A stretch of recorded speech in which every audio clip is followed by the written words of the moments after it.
कक्षा 7 की जो आपकी प्रश्नावली है 5.2, उसका आपका बच्चों ये जो दूसरा क्वेश्चन है, इस दूसरे क्वेश्चन में ये बोला गया है आपसे कि आकृति 5.23, ये जो आपकी आकृति है, ये जो दिख रही है आपको, ये वाली जो आकृति आपकी है, इनमें निम्नलिखित की पहचान आपको करनी है। कुछ चीज़ों की इसमें पहचान करनी है, जैसे संगत कोणों की युग्म, एकांतर अंतः कोणों की युग्म, तिर्यक-छेदी रेखा के एक ही तरफ बने अंतः कोणों के युग्म और शीर्ष विमुख कोण, यानी कि आपको corresponding angles, pair of corresponding angle, pair of alternate interior angles, angle interior angle on the same side of transversal line, और साथ में आपको वर्टिकली अपोजिट एंगल यानी शीर्ष विमुख कोणों के बारे में इसमें बताना है, उनके युग्म आपको बताना है। ठीक है कि नहीं?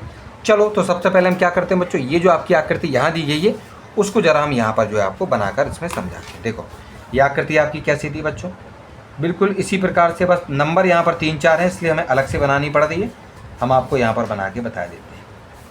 देखिए, ये गई आपकी लाइन ए और ये है बच्चों आपकी लाइन बी।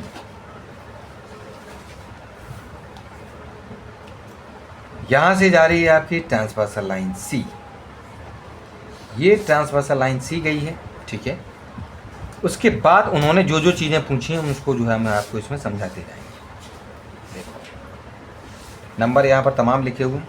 ठीक, अब इसमें जो है सबसे पहले नंबर पर उन्होंने जो हमसे पूछा है, देखो बच्चों क्या पूछा है इसमें हम आपको बता देते हैं। उन्होंने कहा संगत कोणों की युग्म आपको बताने, यानी पेयर ऑफ आपके करस्पॉन्डिंग एंगल। तो देखिए बच्चों, इसमें जो है आपको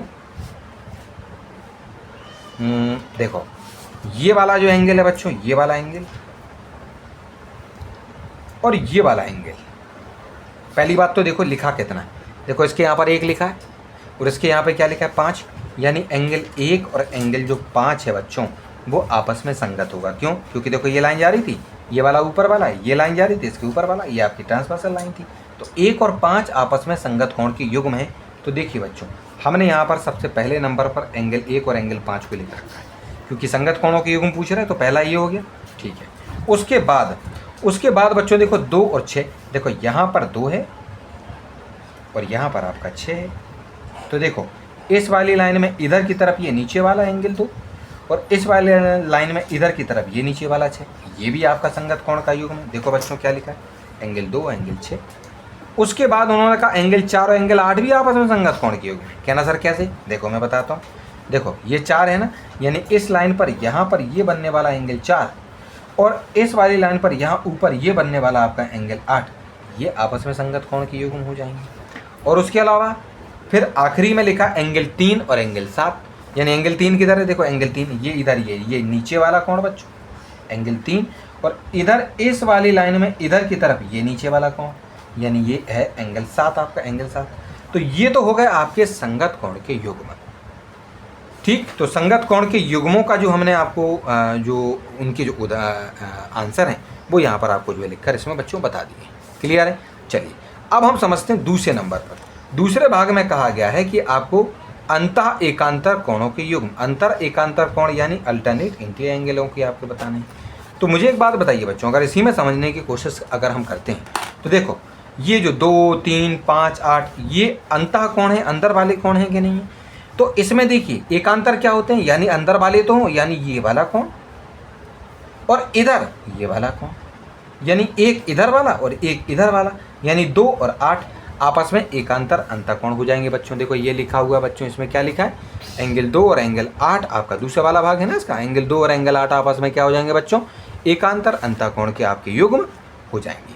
उसके बाद क्या ये जो 3 है बच्चों इधर और इधर वाला ये जो 5 है, ये इधर और ये इधर, एक इधर वाला एक इधर वाला, यानी एंगल 3 और एंगल 5 भी आपके एकांतर अंतःकोणों के युग्म आपके बच्चों हो जाएंगे। उसके बाद तीसरे नंबर पर उन्होंने कहा था हमसे, तीसरे नंबर वाले क्वेश्चन में कहा था कि तिर्यक-छेदी रेखा की एक ही तरफ बनने वाले अंतःकोण के युग्म। तो देखो मुझे एक बात बताइए बच्चों, देखो ये आपकी तिर्यक-छेदी रेखा जा रही थी, तो उसके एक तरफ यानी इधर कौन कौन कोण बन रहे हैं, 4, 3, 8 और 7 बन रहे हैं, लेकिन उन्होंने कहा अंतःकोण यानी अंदर वाले कोण।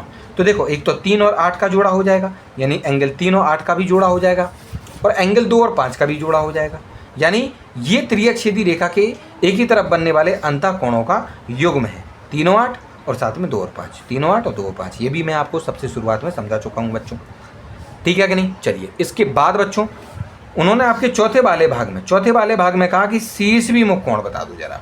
तो शीर्षवी मुख कोण का मतलब क्या होता है? देखो शीर्षवी मुख कोण का मतलब ये होता है, देखो यहाँ पर अगर हम इसको चलो भूल जाएं बच्चों, अगर हम इसको भूल जाते हैं, इसको चलो मान लेते ये नहीं है, कुछ भी नहीं है यहाँ पर, तो देखिए यहाँ पर बच्चों में 2 लाइनें दिख रही हैं। अगर हम इसको किसी से, इसको अगर हम इससे ढक दें, ठीक है कि नहीं, इसको चलो हम इससे ढक देते हैं।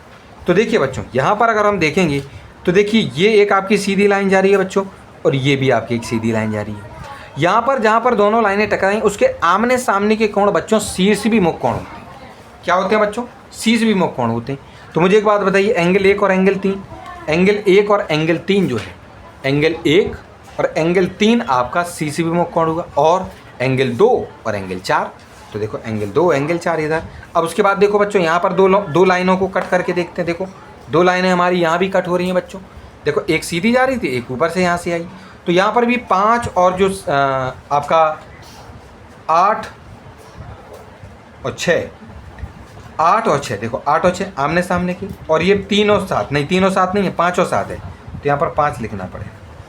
5 और 7, 5 और 7 भी आपस में क्या हो जाएंगे? आपस में छात्रों आपका ये देखो इस प्रकार से ये क्या हो जाएंगे बच्चों? इसमें आपके शीर्षवी मुख कोण हो जाएंगे। 5 और 7, 5 और 7, 8 और 6, 8 और 6, क्योंकि आमने सामने के कोण ही आपके शीर्षवी मुख यानी कि आपके वर्टिकली अपोजिट एंगल जो है माने जाते हैं, ठीक। तो इस प्रकार से बच्चों ये जो आपके दूसरे नंबर वाला जो क्वेश्चन था, दूसरे नंबर वाला, वो भी आपका सॉल्व हो गया है, ठीक है कि नहीं।